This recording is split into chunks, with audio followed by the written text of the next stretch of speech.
Hello दोस्तों, आज के इस एनालिसिस में मैं आपको ये बताने की और समझाने की कोशिश करूँगा कि एनालिसिस कैसे करते हैं। हालाँकि आप लोग भी करते होंगे, आपका अपना अलग तरीका होगा करने का और मेरा एक तरीका अलग होता है। हर किसी का एक तरीका अलग हो सकता है एनालिसिस करने का। लेकिन मैं आपको अपने एनालिसिस के ज़रिए से जो कुछ बताना चाहता हूँ और अगर कुछ बताने में और समझा पाने में मैं अगर कामयाब रहा, मेरा यह मानना है कि आपका जो एनालिसिस है या फिर आपकी जो ट्रेडिंग है, उसमें काफ़ी कुछ सुधार हो सकता है। तो चलिए हम आज के ट्रेड के बारे में हम बात करेंगे और आज के एनालिसिस के बारे में बात करेंगे कि हमने कौन-कौन सी गलतियाँ की या फिर कौन-कौन से गलतियाँ हमने नहीं की ट्रेडिंग में, कल के एनालिसिस में। तो चलिए हम शुरू करते हैं। कल का जो डे था, यानी कि जो फ्राइडे लास्ट वीक का जो क्लोजिंग हुई थी मार्केट की, अब देखेंगे तो यहाँ पे मैंने 2 ड्रॉ किया हुआ है। एक ये लाइन है और एक ये लाइन है। ये 2 लाइन हमने ड्रॉ की हुई है। ये लास्ट फ्राइडे का हाई है और ये लास्ट फ्राइडे की लो है। हमने लास्ट की आज मंडे को जो ट्रेड लिया हुआ था, उसमें हमने ट्रेड लगभग इस पॉइंट पे लिया। That is the point. ये पॉइंट है 202 के आसपास का इसका प्राइस लेवल है। हमने यहाँ पे ट्रेड लिया हुआ था। इसके पीछे ट्रेड लेने के पीछे रीजंस क्या थे? जैसे कि आपको पता है कि जब भी मैं ट्रेड लेता हूँ तो मैं कैंडल्स को, वॉल्यूम को और विक्स को, मार्केट फेजेस को और फिर जो बड़े प्लेयर होते हैं और छोटे प्लेयर के बीच के रिलेशन को एनालाइज करने के बाद में एक डिटेल में मैं ट्रेड लेता हूँ। लेकिन कल मॉर्निंग में मैंने जो गलती की वो एक्चुअली में मुझे कुछ अर्जेंट काम था, मुझको जाना था, तो मैंने उतना अच्छे से एनालाइज़ नहीं किया और मैंने जल्दबाजी में ट्रेड लिया। उसकी वजह से हो सकता है मुझको शायद 4 यूएसडी का लॉस हुआ और हो सकता है कि मेरा ट्रेड सही था बट मार्केट ने ऐसा मूवमेंट किया जिससे मेरा लॉस हुआ। आगे क्या होता है मैं आपको दिखाऊंगा। हाँ देखिए, ये अगर आप देखेंगे तो ये सेशन ब्रेक है। ये सेशन ब्रेक का एक ट्रेडिंग व्यू में एक ऑप्शंस आता है। उसको करने के बाद में आपको हर एक दिन का हाई और लो आइडिया मिल जाएगा। तो यहाँ ये जो लेवल देख रहे हो आप, कल का हाई है। ये कल की कैंडल है, यहाँ से लेकर के यहाँ तक के बीच में ये कल की कैंडल है और फिर यहाँ से ये आज यानी कि मंडे का दिन शुरू हुआ। यहाँ पे अगर आप देखेंगे ये जो कैंडल है वो गोलाई पे आप ध्यान देंगे, मंडे को जो ओपन मार्केट हुई, फिर ये जो फ्राइडे का जो हाई था उसको इसने 2 से 3 बार रिस्पेक्ट किया। फिर रिस्पेक्ट करने के बाद में यहाँ पे देखिए लगातार ये 2 कैंडल रेड बनी हुई है। जब ये रेड कैंडल बनी और अपने लास्ट फ्राइडे के हायर हाई को टच किया और 2 कैंडल बने विद हाई वैल्यू, यहाँ पे आप देखिए this is the high value. फिर मुझे ऐसा लगा कि हो सकता है कि मार्केट में डिस्ट्रीब्यूशन फेज स्टार्ट हो गया हो, बट शायद मैं वहाँ पे गलत था और हो सकता है मैं शायद वहाँ पे सही भी था। और फिर मैंने यहाँ पे ट्रेड लिया। यहाँ पे आप देख सकते हैं जो कि मेरा रिस्क रिवॉर्ड रेशियो है, यहाँ पे मैंने ट्रेड लिया और ट्रेड जैसे ही मैंने लिया उसके अगले आवर में मैंने मूव करना शुरू कर दिया और फिर आप देखिए अभी तक यहाँ इस लेवल पे मूव कर रही है, इस लेवल पे प्राइस मूव कर रही है। दूसरी चीज़ क्या है कि जो मैंने अपना हायर हाई और हायर लो को देख करके सारी चीज़ों को एनालिसिस करके जो मैंने ट्रेड लिया हुआ था और फिर जो मैंने अपना रिस्क और रिवार्ड का रेशियो लगाया हुआ था, तो ये मेरा टेक प्रॉफिट का मेरा टेक प्रॉफिट था। फिर मैंने अपना स्टॉप लॉस लगाया हुआ था। प्राइस किस तरह से ऊपर उठी और उसने कितनी बेरहमी से मेरे स्टॉप लॉस को खाया, ये तो आप देख सकते हैं कि कितनी बेरहमी से उसने मेरे सारे के सारे स्टॉप लॉस को, एक ही स्टॉप लॉस जो लगाया था ना, कितनी बेरहमी से उसने मेरे स्टॉप लॉस को खा लिया। इसी की रीजन्स ये थे दोस्तों कि देखिए ये प्राइस है, ये किस तरफ मूव करे किसी को पता नहीं है, बट हम अपने एनालिसिस को अपने तरीके से करते हैं और अच्छा ही सोचे करते हैं। हालांकि मैं पूरा दिन ट्रेड पे नहीं बैठा हुआ था, नहीं तो फिर मैं यहाँ से अपने ट्रेड को देता, इस लेवल से मैं अपने ट्रेड को एग्जिट कर देता, क्योंकि यहाँ पे एक सपोर्ट लेवल बन रहा है और ये प्राइस के रिवर्स होने का एक बेहतर संकेत है ये, राइट। बट सिस्टम मेरे पास में नहीं था और मैं कहीं बाहर था, मैं ट्रेड लगा के निकल गया था और फिर प्राइस यहाँ से मूव हुआ और मेरा 34 यूएसडी का मेरा लॉस हुआ। ये आप देख सकते हैं, ये कल का है, 33.24 यूएसडी का मेरा लॉस हुआ।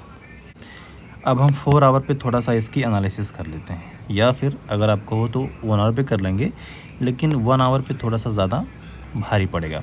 तो हम 4 आवर पे अपने ट्रेड की एनालिसिस कर लेते हैं और हमें जानने की कोशिश करते हैं कि मार्केट ने किस तरह से आज मूवमेंट किया हुआ है। ये जो पहली रेड कैंडल दिख रही है आपको, आज की रेड कैंडल, मैंने इसको देखा ना, फिर 1 आवर के टाइम फ्रेम में मैंने ट्रेड लिया। अब देखिए ये कैंडल दरअसल हमें क्या बताती है, अगर आप मेरा वीडियो लगभग देखते हैं बराबर, तो फिर आपको एक चीज़ इसमें समझ में आ जाती होगी कि मैं अपने ट्रेड को और कैंडल को एनालाइज कैसे करता हूँ। देखिए ये कैंडल बनी है एक रेड कैंडल और इसको हम बोलते हैं नेचुरल कैंडल, ठीक है ना। इसकी वैल्यूम अगर हम देखें ना तो इसकी वैल्यूम बहुत कम है ये चीज़। अब चलो, अब हम इसी को पूरा एनालाइज करेंगे। इसमें डिमांड एंड सप्लाई को देखेंगे, बिक्स को देखेंगे, वॉल्यूम को देखेंगे, को एनालाइज करके हम अपने ट्रेड को एग्जीक्यूट करेंगे। अब अगर हम डिमांड और सप्लाई की बात करें तो यहाँ पे प्राइस ओपन हुई, यहाँ पे क्लोज हुई, ये इसका हायर हाई है और ये इसका हायर लो है। तो यहाँ पे तो हमें साफ साफ दिख रहा है कि जो सप्लाई है से ज़्यादा है, डिमांड से ज़्यादा है। तो जो पहला क्राइटेरिया था ना वो हमारा फुलफ़िल हो गया। दूसरा हम देखेंगे कि बिक्स क्या बताता है। अब देखिए ये बिक्स जितनी नीचे है ना उतनी ही ऊपर है और ये कैंडल बॉडी एवरेज बेरिस है या फिर हम छोटा बेरिस भी कह सकते हैं।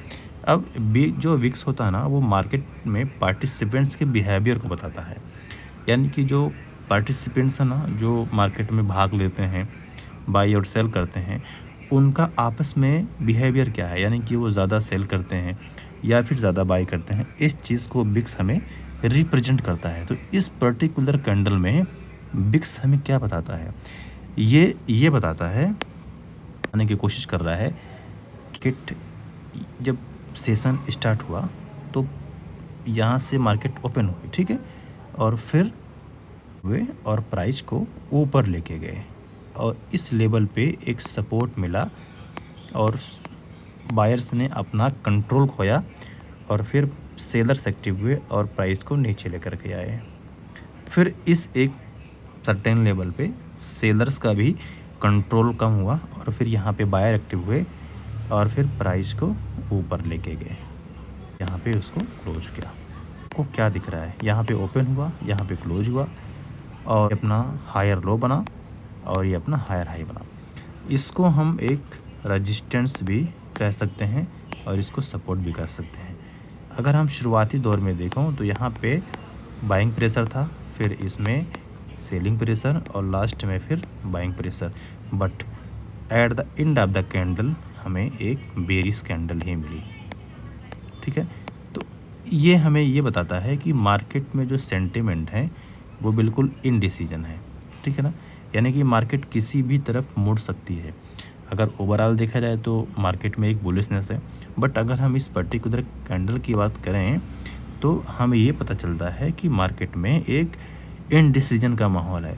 अब इस इनडिसीजन को हम कैसे कंफर्म करेंगे, तो हम कंफर्म करेंगे वॉल्यूम से।